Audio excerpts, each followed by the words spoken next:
Assalamualaikum warahmatullahi wabarakatuh. Halo kawan-kawan semua, apa kabar hari ini?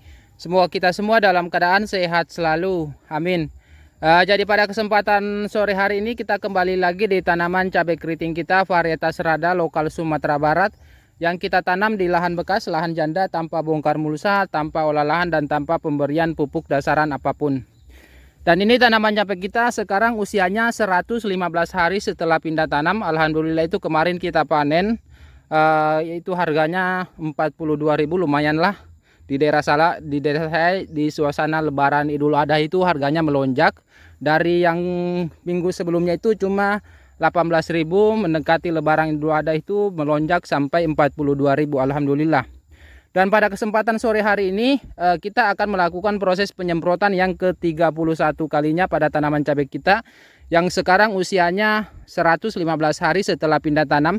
Dan sebelum melakukan penyemprotan itu saya sedikit akan berbagi pengalaman sekaligus menjawab pertanyaan dari beberapa kawan kita yang bertanya bahwa apakah aman kita melakukan penyemprotan pada saat tanaman cabai kita sementara panen.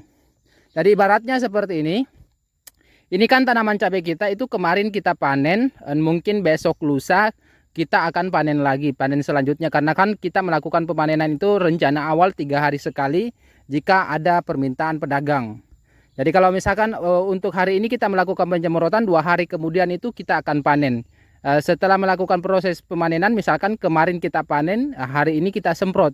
Itu biasanya yang kita lakukan. Jadi jeda dari penyemprotan ke proses pemanenan itu biasanya kita 2 hari ataupun 3 hari. Itu tergantung dari kondisi proses pemanenannya kalau misalkan cepat selesai. Itu kalau misalkan kita sadari, kita sebagai petani itu sadari bahwa itu pasti masih banyak residu yang tersimpan pada buah. Apalagi kalau misalkan kita menggunakan racun, itu masih banyak racun yang tersimpan ataupun yang melekat pada buah. Apalagi kalau misalkan saat kita melakukan penyemprotan itu kita menggunakan perekat. Jadi pasti kita sadari, kita sebagai petani itu kita sadari masih banyak racun yang menempel karena cuma selang 2 hari dari penyemprotan pestisida yang kita gunakan. Cuma kita juga sebagai petani bisa dikatakan ya maju kena, mundur kena, ataupun bisa dikatakan peribahasanya itu buah si malakama. Kalaupun misalkan kita mencari amannya, untuk mencari bagusnya, mencari kurangnya residu kimia, ya seharusnya kita tidak melakukan penyemprotan saat masa-masa panen. Seperti ini, kita tidak melakukan penyemprotan saat tanaman cabai kita sudah memasuki usia panen. Tetapi kalau misalkan kita tidak melakukan penyemprotan, itu pasti banyak tanaman cabai kita buahnya yang rusak. Misalkan terkena hama lalat buah, terkena hama ulat, terkena penyakit, itu kita tidak bisa hindari. Makanya kita sebagai petani tetap melakukan penyemprotan di sela-sela melakukan proses pemanenan.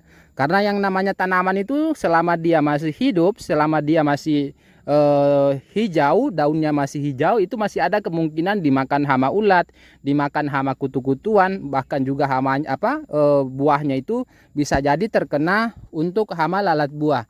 Jadi kita sebagai petani itu ya tetap harus melakukan perawatan rutin dalam bentuk penyemprotan rutin. Jadi yang pastinya kita perjauh dari waktu penyemprotan kita ke proses pemanenan. Itu sebisa mungkin kita jauhi. Hari ini kita semprot, besok lusa kita panen. Kalau jadwal penyemprotan kita itu setiap 3 hari sekali.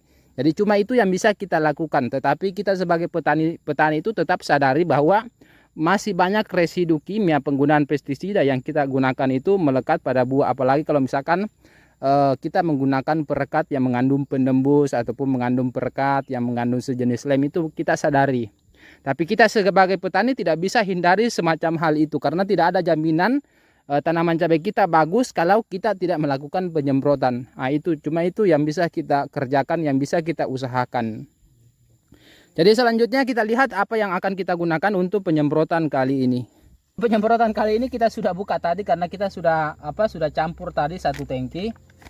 Untuk pupuk daunnya kita menggunakan Maroke Vitoplex seperti ini. Ini untuk 1 tangki 15 liter itu kemasan 2,5 gram. Ini tinggal disobek lalu dicampur. Ini juga saya lupa bawa ember. Kemarin itu yang petik itu bawa ember saya pulang, makanya kita cuma gunakan tempat cat. Terus selanjutnya untuk fungisidanya kita menggunakan fungisida Topsin.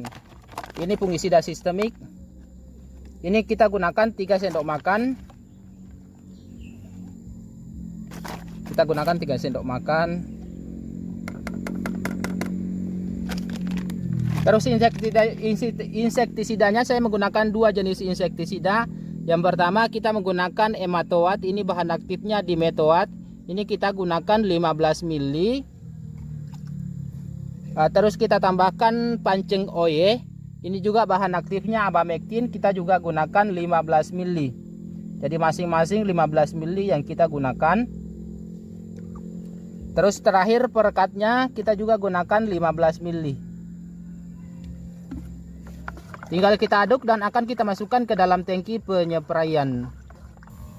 Jadi mungkin cukup sekian video kali ini. Semoga bermanfaat bagi kawan-kawan semua. Sampai jumpa di video-video selanjutnya.